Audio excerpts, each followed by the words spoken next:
glasses off. But Ali Nikolic is going to come up next. Do some funny. You want me to come up now when you told them to all go to the bathroom?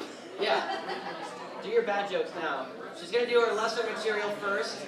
And then Low brow. she's going to bring it Bring back it up. back straight. Yeah, no, I don't know. Look her up, you know.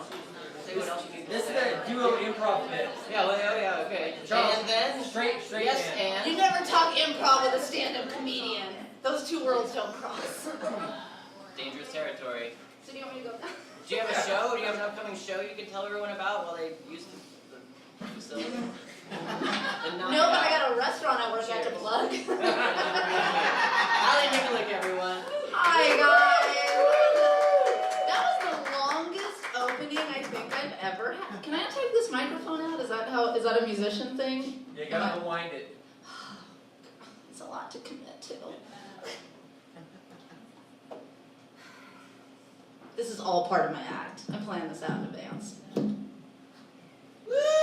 Oh, we doing it. We're doing it. We're wrapping around, up and over, through the mic stand. Aw, thank you guys. Let's give it up for Charles. Come on, everybody. It's a tough world being a musician, and I know nothing about that. So, thank you guys all for coming out. This is awesome. The last night of the Arcana residency. This is a good-looking crowd. This is a lot. I've seen a lot of beautiful faces, and not just your faces, but your other parts too. Good-looking crowd. Good-looking crowd. In case you're wondering if a sparkle velvet combo is too much on a Sunday night in Durham, it is. It absolutely is. The looks I got walking from the parking lot, not so much wow, but like whoa. Do you ever, like, when you're walking down the street and you kind of see somebody from afar, you're like, that person is mentally unstable, and you, like, jut across the street, like, to get away from them? That just happened to me, except I was the person who didn't have to cross the street. So, a bit much, but I'm committed to it, and I'm happy with my choice. So, we're still in February. We're still in February. It's the shortest month, and I feel like I've been saying it's the third week of February for like 2 months. I'm like, we're still here.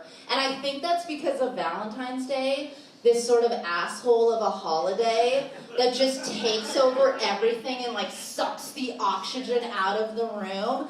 I hate Valentine's Day, and I feel like a lot of people hate Valentine's Day. It's fabricated, it's this Hallmark holiday, it's like just drilling into us, like you're supposed to be in love, and you're supposed to do all the things, and you're supposed to do this, and the diamonds, and the chocolate, and the teddy bears. I hate it. Did I tell my boyfriend I hated it? Absolutely not. I was waiting to see, what is he gonna do for me? It was a test. I absolutely put him through that, because I'm a horrible person, and that's what I do. And he pulled it off miraculously. He did all the things he was supposed to do, so kudos to him. But having a boyfriend is great, but I'm all about dating. I love dating. And people are always like, kind of like their shoulders go up a little bit. They're just like, oh, I hate dating. I hate those beginning stages and the small talk and like all those things. And I love dating, and I've always loved dating. Like even when I was a little girl, like growing up, like elementary school, middle school to high school, I was fascinated with the idea of dating. Because that to me is like, you made it as an adult. You know what I mean? Like you were like, that was the like epitome of being an adult, right? And I would just like fantasize about like, oh my gosh, when I get older and I go out on dates, because like, don't let this jumpsuit that I got from the Target section, the kids section in Target fool you, but like no one was asking me out in high school. So I was just like thinking like, oh my god, once I get out there, once I'm crushing it in the dating world, going out on dates, like, you know, you're like out at a restaurant, staring into each other's eyes, drinking a bottle of wine over like an unlimited basket of breadsticks. I was like, this is gonna be great. I was like obsessed with dating. So like imagine like my total heartbreak when I made it to an adult and I get out there and somebody, somewhere, decided to change the vernacular from dating to hanging out. Hanging Like we've just given up on the word dating. Like we're so scared to say dating. And first of all, we you gained more words, more letters, more syllables for something that's totally ambiguous. Like it's less precise, right? Dating is precise. Like you're talking about like a calendar date. You're saying like, hey, I'm gonna meet you next Tuesday. We're gonna drink overpriced craft beers and throw some axes. Like this is what we're doing, right? Right? Hanging out, when you get into that like ambiguous world, ambiguous gets you like the person who shows up at your work and is like, hi, I thought we could hang out.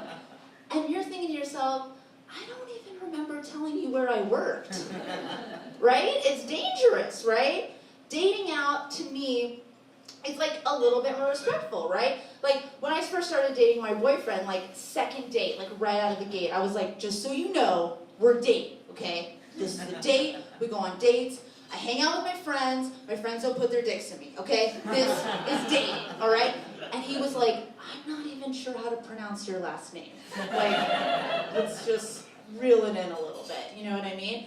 To me, like, and it's funny, because like my friends will say to me all the time, like, like dating is so serious though, like it's so serious. And I'm like, you can casually date someone, right? You can have a start date and an end date. I mean, like sometimes those are on the same date, but it can still be casual, right? It's so funny, like I actually like had a show once and I was polling the audience, because I was like, you know what? Maybe I'm out of the loop, maybe like, you know, like the vocabulary is changing, like, you know, we're all about the throwback thing, people are listening to records and typing notes on typewriters, like I don't know what you people are doing out in Durham, but I was like, maybe they're bringing the word dating back. So I'm at a show and I was like, oh, where are my couples at, where are my couples? And these guys in the back were like, we're a couple, and I was like, I know you've been making out during my entire show, like, we know you're a couple. And I said, when you guys first started seeing each other, what did you say? Did you say you were dating or did you say you were hanging out? And they turned to each other and they're like, we said talking. We were talking. And I'm like, talking. Talking. If nothing else, I hope for fuck's sake you were talking to each other. Talking. I'm like, have we just like devolved so much? Like we went from dating to hanging out to talking. And I'm like, where do we go from here? Like, do you like, you're like, hey, buddy, like, I heard you were, like, seeing somebody. And he's like, whoa. We're just, like, sharing some air. just like a little O2 between the two of us. Like, rein it in a little bit, right? But it all, just to be, like, just like a serious note, I know, like, shit has hit the fan out there, right? We are living in some tumultuous times, right? Which is funny because when I first started writing the set, things were tough, and now things have gotten like really tough. They're just like cranked up all the way. But it's really tough out there, right? It's really, really tough. So to me, when you say that you're dating someone, you're saying, hey, I'm respecting this moment. Like I'm respecting this moment that we have. Like we're having a moment right now. These little couples out in the audience are having a moment right now. And that's, to me, you're being respectful, right? And when you're being respectful to somebody, there's a very good chance that anal sex will be involved. And then you can hang out in their butt all you want. So, as Charles mentioned, I moved from Los Angeles. That's my segue. I go anal sex right into... no, I moved from Los Angeles. And so it's funny, growing up in Los Angeles, it's like the city of comedy, right? So my whole life, growing up in a city, never did comedy. I moved to Chapel Hill, North Carolina. I'm like, now's the time. Now's the time to tap into the comedy market of Chapel Hill, North Carolina. So I just turned 36. Woo! Thank you. That's what I expect. So it's never too late to follow your dreams. And I thought, you know what, I'm gonna pursue this thing. This is like a thing that I want to do. And I was thinking to myself, like, you know, it's never too late to like kind of follow your dreams. And I was thinking, like, you know, there was like a kind of a moment that sort of spurred that, started to comedy, and I really had to thank my mom for that.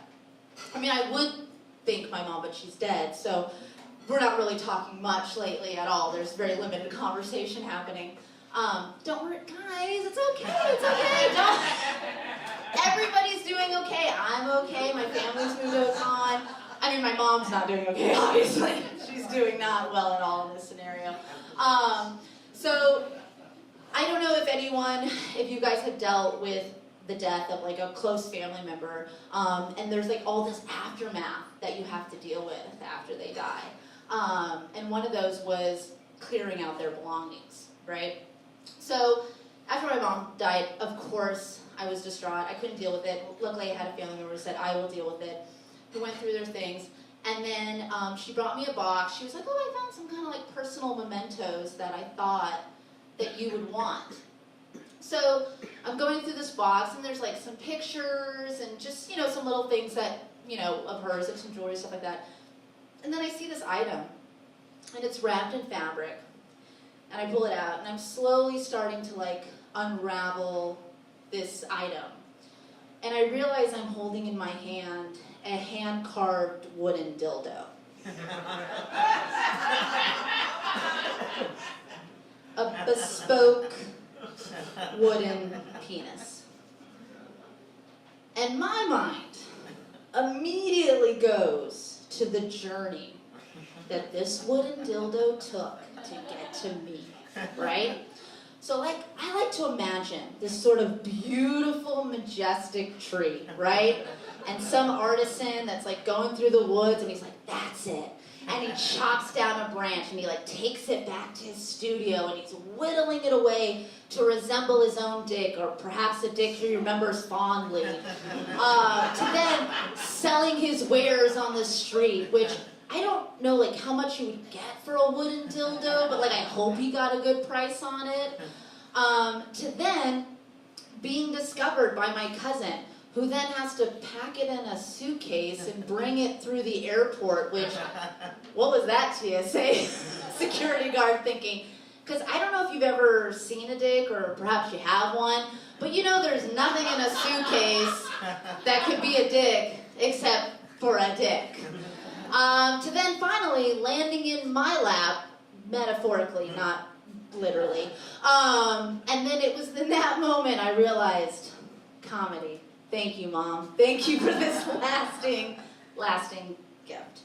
So that's my first set, guys. We touched on a lot of subjects. Thank you. We're going to bring Charles back up.